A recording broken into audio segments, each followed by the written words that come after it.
Podcast es presentado por Coin SRC, abogados laborales. En el conflicto entre Rusia y Ucrania, por ahí en Europa se reactivaron algunas plantas de carbón, algunas plantas termonucleares. ¿Sería viable o qué tan viable es la energía nuclear? Y este conflicto, ¿qué tanto benefició o perjudicó acá a México? Wow. Ok, déjame hablarte. Hablemos de petróleo. Yo mencioné hace unos momentos que el consumo de petróleo del planeta es de 100 millones de barriles al día.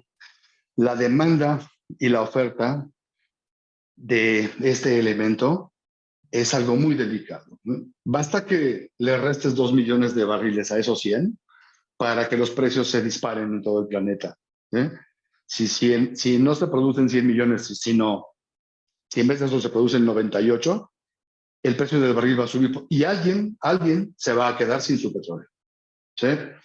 Y lo mismo ocurre si produces petróleo de más. Si produces 102 millones o 104 millones, el precio va a bajar porque hay una sobreoferta y no hay tanta demanda para ese petróleo. Es ley de oferta y demanda.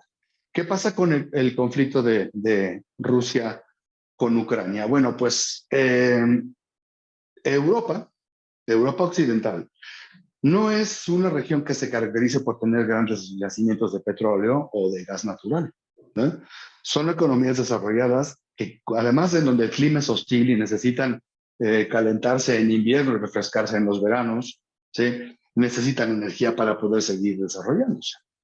¿Sí? Entonces, Rusia es el principal, es el productor de gas natural más grande del mundo, de gas natural no asociado, ¿sí?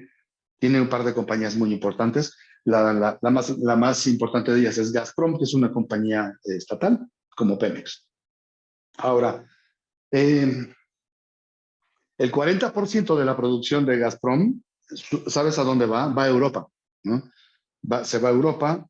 Europa es su cliente, pero viaja a través de ductos. Tienen ellos dos sistemas de ductos. Un sistema de ductos al norte, ¿sí? Que atraviesa por la parte más septentrional de Polonia y en sí entra por la parte del Mar del Norte, Alemania, ¿sí? Y otro gran ducto, el más importante de ellos, que es el del sur. El del sur atraviesa Ucrania. Entonces, al desatarse el conflicto, ya no se puede desplazar el gas natural a través de Ucrania. ¿Qué es lo que ocurre entonces? Aquí la oferta se ve afectada, ¿eh? Además, las sanciones económicas impuestas a Rusia por el Reino Unido, es decir, por toda la OTAN, ¿no? Donde están los Estados Unidos, Reino Unido, todos los países que pertenecen al Tratado del Atlántico Norte y otros más, pues han impedido que se pueda utilizar el crudo de Rusia. ¿Qué pasa con esto? Pues bueno, a pesar de que se ha aumentado la producción, países de la OPEP y no miembros de la OPEP han incrementado su producción, pues ya no estamos en los niveles de los 100 millones de barriles al día de producción, ¿sí?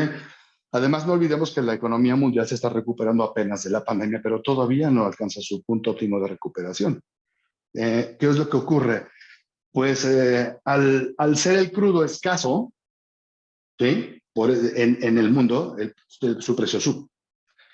Y ese precio, ¿cómo nos afecta a nosotros a México? Pues muy mal. Nosotros, si fuéramos un país como Arabia Saudita, un país que exporta 14 millones o 13 millones de barriles de crudo al día y nada más se queda con uno para consumo interno, pues nos hubiéramos sacado la lotería porque si el crudo es muy caro, pues entonces ingresamos muchísimo dinero. Pero no es el caso de México.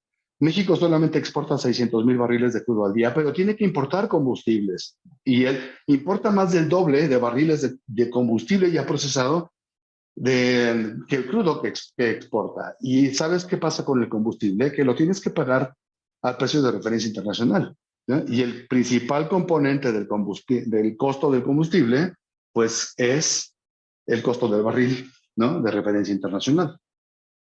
¿Qué pasa con México?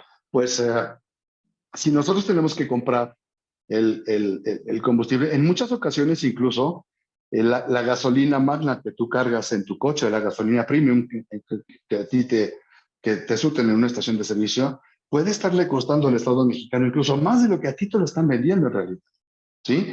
Esto debido al subsidio del impuesto especial de productos y servicios, ¿no? Lo cual ha ocasionado que el desembolso de México sea muy importante. Es decir, tenemos una balanza deficitaria en términos energéticos en lo que se refiere a petróleo y combustibles, debido precisamente al altísimo costo de referencia internacional de los petrolíferos.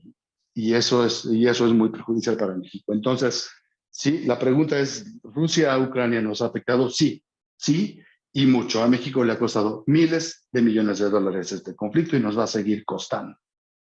Y además, el subsidio al IEPS va a continuar durante por lo menos todo este año, seguramente, porque el gobierno tiene que hacer lo posible por contener la inflación, que ya es de por sí muy elevada, entonces no deben permitir que el combustible suba de precio de tal forma que se ponga en riesgo la estabilidad económica, sobre todo de la población más vulnerable.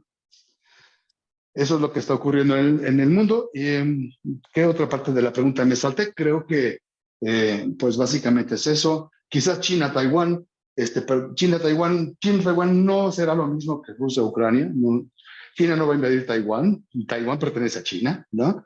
Es una ruta comercial, pero sigue perteneciendo a China.